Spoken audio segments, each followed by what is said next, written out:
After 5 years of war and close to 500,000 people killed, a faint beacon of hope, the slaughter may stop. We have agreed to implement a nationwide cessation of hostilities to begin in a target of 1 week's time.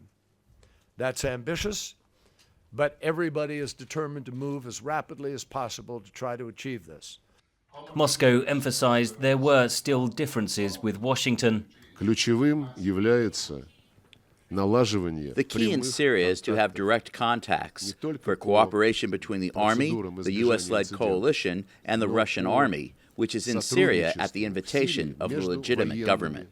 Under the deal, operations against so-called terrorist groups like the Islamic State will continue. In reality, Syrian government and Russian airstrikes have targeted all opposition groups, says Karen von Hippel of Britain's Royal United Services Institute, former chief of staff to the US general who led the fight against IS until last year. The Russian pattern is they have not been sincere about any of these peace overtures. They have been using every single opportunity to gain territory and to really just almost carpet bomb Syrians. Are killing so many civilians. Russia says it only targets extremist groups, but attacks have been stepped up against the rebel stronghold of Aleppo, which is now almost encircled by Syrian regime forces. You have a mixture of troops on the ground from Iran, you have Russians, you have Syrian regime forces, and some other Afghans and other fighters there. None of those countries will be able to occupy Aleppo, and the regime is too weak to control it. So what I think will happen is we'll have a very dangerous power vacuum on the ground.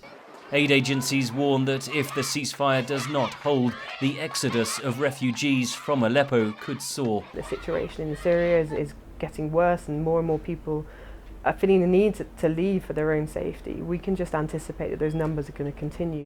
While Russia and Iran are providing military support to the Syrian government, Sunni states like Saudi Arabia, along with the US and Britain, are supporting opposition forces. The geopolitical stakes are rising.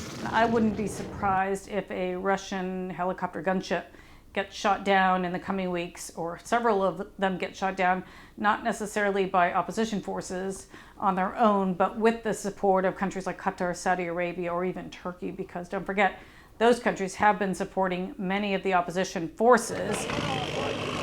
Analysts say even a partial ceasefire would provide relief for Syria's desperate civilians, and also a pause for breath in a spiralling proxy war. Henry Ridgwell for VOA News, London.